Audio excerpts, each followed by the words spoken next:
Hello दोस्तों, कैसे हैं आप सब। आज की हमारी कहानी है नालायक पति माना समधन जी की। मेरी बेटी में 100 कमियां हैं, उसे हमने कुछ नहीं सिखाया, लेकिन आपके बेटे का उस पर हाथ उठाना कहाँ तक उचित है। राजेश जी ने अपनी समधन सुमन जी से कहा, समधी जी, इसमें मेरे बेटे की क्या गलती है। आपकी बेटी ही उसे उकसाती है हाथ उठाने के लिए। अगर आपकी बेटी की ही जुबान कंट्रोल में रहे तो ये सब कभी हो ही ना। सुमन जी ने अपने बेटे के पक्ष में कहा, और नहीं तो क्या, भाभी को तो इतना ध्यान रखना ही चाहिए ना कि भाई इस घर के लिए कितनी मेहनत करता है, तो उसके सामने क्या बोलना है और क्या नहीं। इतनी समझ तो उनमें है ही नहीं, ऊपर से आपको फोन करके और बुला लिया। भला छोटी छोटी बातों के लिए मायके वालों को फोन किया जाता है क्या। ननद अलका ने कहा, बेटा तुम भी किसी के घर की बहू हो, क्या तुम्हें ये छोटी बात लगती है कि पति अपनी पत्नी पर हाथ उठा रहा है। एक उम्र के बाद तो माता पिता भी अपने बच्चे पर हाथ नहीं उठाते, फिर पति कैसे हाथ उठा सकता है। राजेश जी ने अलका से कहा, देखिए अंकल जी, मैं कहना नहीं चाहती, लेकिन आपका यूं अपनी बेटी के पक्ष में लेना उसका ही घर बिगाड़ेगा। आपको चाहिए कि आप उन्हें समझाएं, और आप उल्टा भाभी का साथ दे रहे हैं। अलका ने कहा, और समधी जी, आप हमें ही कह रहे हो।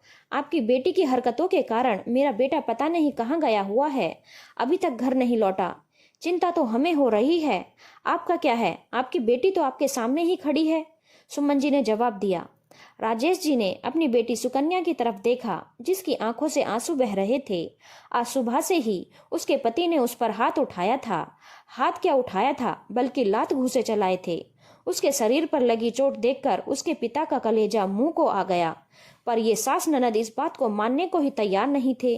दोनों की दोनों मिलकर अपने बेटे की इस करनी को सही साबित करने में लगी हुई थीं।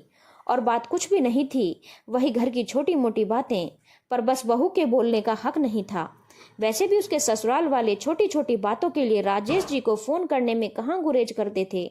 सुबह के सुखाए हुए कपड़े शाम को उठाकर लाई हो, या खाना उनके अनुसार बेस्वाद बना हो, आज सुबह बहू लेट उठी हो या फिर बिना नहाए रसोई में चली गई हो, हर चीज के लिए उसके मायके फोन चला जाता था। उसके पिता राजेश जी यहाँ आकर उसके ससुराल वालों की बातें सुनते और उन्हें समझाकर फिर वहां से रवाना होते। माँ तो थी नहीं, इसलिए सारी जिम्मेदारी भी राजेश जी ही संभालते। अपनी बेटी की 2 साल की शादी में राजेश जी को पता नहीं कितने बार उसके ससुराल वालों ने उनकी बेटी की शिकायत करने के लिए वहां बुलाया हो। पहले तब तो शिकायत ही करते थे, लेकिन अब उसकी बेटी होने के बाद हाथ भी उठाने लगे हैं। लेकिन यह पहली बार है जब बेटी ने फोन करके उन्हें बुलाया है, और उन्हें अब पता चल रहा है कि उसके पति साहिल ने उस पर पहले भी 2-3 बार हाथ उठाया है। आज साहिल को ऑफिस जरूरी मीटिंग से जाना था। उसने सुकन्या से कपड़े निकाल कर रखने के लिए कहा था। सुकन्या कमरे में कपड़े निकालने आई भी, लेकिन तभी देखा कि उसके 8 महीने की बेटी ने अपने कपड़े और बिस्तर सब गंदे कर रखे थे। उसने साहिल से कहा, अरे गुड़िया ने कपड़े गंदे कर रखे हैं, आपने देखा भी नहीं, कम से कम आप मुझे बुला नहीं सकते थे। लेकिन साहिल ने बेफिक्री से जवाब दिया, बच्चे पालने का काम नहीं है मेरा, तुम खुद देखो, और नहाने के लिए बाहर वाले बाथरूम में चला गया। इधर सुकन्या अपनी बेटी को उठाकर बाथरूम में लेकर गई और उसे साफ करने लगी। उसके बाद उसके कपड़े बदले, इसी में 15-20 मिनट निकल गए। उसके बाद बिस्तर से बेडशीट उठाकर उसे धोने के लिए लेकर जाने लगी। तब तक साहिल भी नहाकर आ गया और आते ही अपने कपड़े निकाले ना देखकर सुकन्या पर बिगड़ गया। तुमने अभी तक मेरे कपड़े नहीं निकाले, क्या कर रही हो तुम। साहिल, इन गंदे हाथों से कपड़े कैसे निकालूं, अपने कपड़े खुद निकाल लो ना। तुम्हारी इतनी हिम्मत कि तुम मुझे काम करने के लिए कह रही हो, इसलिए ब्याह कर लाया हूं तुम्हें कि तुम मुझसे काम करवाओ। कहते हुए साहिल ने सुकन्या को थप्पड़ दे मारा। थप्पड़ पड़ते ही अपने गाल पर हाथ रखकर सुकन्या ने कहा, इतनी सी बात पर भला कोई हाथ उठाता है क्या। सुकन्या की चीख पुकार सुनकर सुमन जी और अलका दोनों कमरे में दौड़ी चली आई और साहिल को खींचते हुए कमरे के बाहर ले गई, जबकि सुकन्या वही दर्द के मारे तड़पती हुई कमरे में गिर पड़ी। अपने बेटे को शांत कर सुमन जी कमरे में आई और अलमारी में से उसे कपड़े निकाल कर ले गई। जब तक साहिल घर पर रहा, दोनों माँ बेटी उसी के पास ही बैठी रही। यहाँ तक कि गुड़िया भी अलका अपने गोद में उठाकर बाहर ले आई, क्योंकि वो चुप नहीं हो रही थी। लेकिन जमीन पर पड़ी हुई सुकन्या को उस समय किसी ने नहीं संभाला। जब साहिल घर से रवाना हो गया, तब दोनों माँ बेटी कमरे में आई और उससे बोली, अब कब तक जमीन पर पड़ी रहेगी, उठ और अपनी बेटी को संभाल, चुप ही नहीं हो रही। ऐसे काम करती ही क्यों है कि उसे गुस्सा आए? चुपचाप कपड़े निकाल देती तो कुछ बिगड़ जाता क्या? मैं तो ससुराल से यहाँ मिलने आती हूँ ये सोचकर कि मायका है थोड़ी शांति मिलेगी, पर यहाँ आकर ऐसे तमाशे देखकर मेरा तो दिमाग ही खराब हो जाता है। अलका हाथ नचाते हुए बोली। उसे संभालने की जगह दोनों उसे ही सुना रही थी।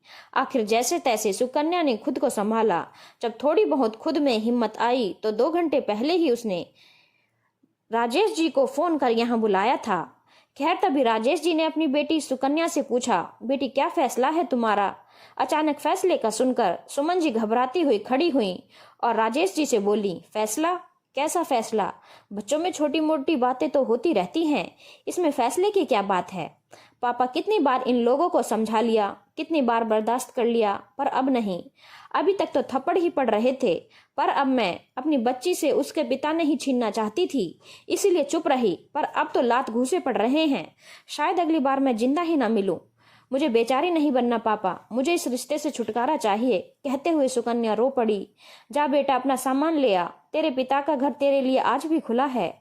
आखिर सुमन जी और अलका जी ने खूब रोकने की कोशिश की, लेकिन सुकन्या इस बार नहीं रुकी। सबसे पहले राजेश जी ने साहिल के खिलाफ पुलिस कंप्लेंट की, जिसके कारण ऑफिस में आकर पुलिस साहिल को अरेस्ट करके ले गई और घरेलू हिंसा के बिना पर सुकन्या को जल्दी ही इस रिश्ते से निजात मिल गया। धन्यवाद दोस्तों।